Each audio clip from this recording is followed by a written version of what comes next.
Teraz vám ukážem krajinu, kde sa hory dotýkajú mora, kde tiene minulosti strážia prítomnosť, kde v každom nádychu cítiť slobodu.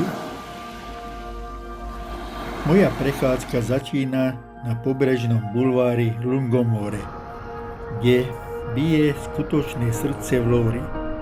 Tu poprvé pociťujem aj ja slobodu ducha, nakoľko ten dlhý bulvár s palmami a nekonečnými piesočnatými plážami mi dáva naozaj dobrý pocit voľnosti. Teraz by som rád spojil mesto s minulosťou a preto teraz navštívime cintorín mučeníkov, kde sú pochovaní partizáni a bojovníci, ktorí padli pri oslobodzovaní mesta spod talianskej a nemeckej okupácie. Je tu pochovaných až 963 hrdinov a z toho 780 hrobov patrí partizánom. Areál vznikol v roku 1974 a je komponovaný vo forme otvorených zelených terás. Súčasťou je aj ústredný betónový pamätník s nápisom Cintorín mučeníkov národa. Každoročne sa tu konajú štátne mestské homáže Deň oslobodenia. Aby som ostal v styku s mestom, teraz vyšplhám na prírodnú terasu, ktorá je sformovaná morom a s výhľadom na mesto. Kuzum Baba so svojou polohou, so svojím tichom a výhľadom na mesto mi dáva skutočnú radosť. Tu hore akoby čas spomalil, vzduch vonia morom, olivovníkmi, borovicami. Pomaly sa blížim do mesta a idem sa okúpať. Dnes 2.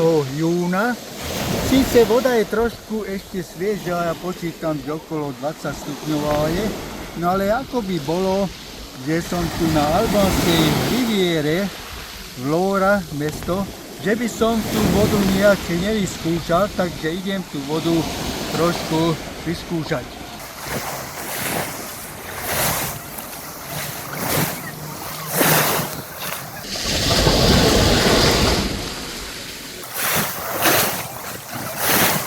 No, dá sa to.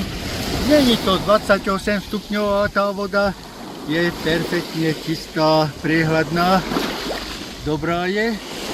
A hlavne, keď ešte zoberiem to pozadie, tak stojí to za to. Priamo tu v blízkosti centra máme rozsiahlé piesočnaté pláže pozdĺž Lungomore.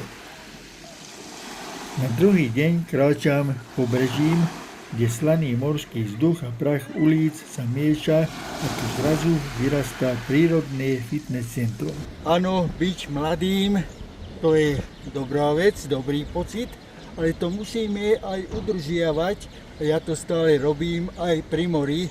Aj tu mám možnosť v tom Albánsku, na tej albánskej riviére. Míňam fitness centrum. No ja sa s tým netajím, ja keď som v niektorom štáte, rád sa stretávam s miestnymi ľuďmi. Aj teraz som z týchto tu oslovil, či by nechceli so mnou sa vyfotiť a prikývli, takže budem mať aspoň dobrú fotku a dobrú pamiatku. Ďalší deň ma čaká ešte nádherné okolie, kde príroda ukazuje svoju ničím nespútanú silu. Tuvero drsný kameň boskáva nekonečnú hladinu slanej vody.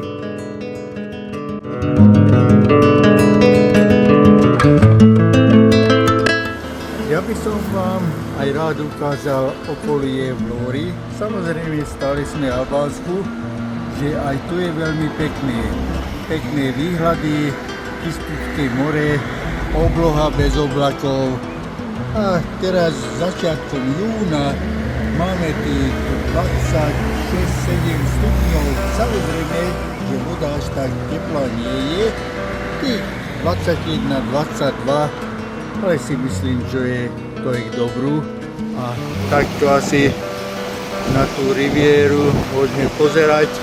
Ešte sme pred sezónom, je menej ľudí, ale počasie je veľmi dobré, teplo, aj voda je dobrá. No a nakoniec príde, čo som nečakal. No tu vo Vlore je veľká drahota, tak aby som sa dostal domov, musím si niečo privyrobiť, tak som zohnal tú motorku a začínam zbierať šrot a tu do miestneho kovošrotu odovzdám a dúfam, že na letenku budem mať. Tuším, že tu vo Vlore asi budem mať veľkú konkurenciu, lebo tu je ďalší majiteľ, ktorý už je šikovnejší jak ja, viac nazbieral. Toto zadarmo nebude. Ja to pustím. Len sú tu pokazené stierače a niekto mi ukradol svetlomety.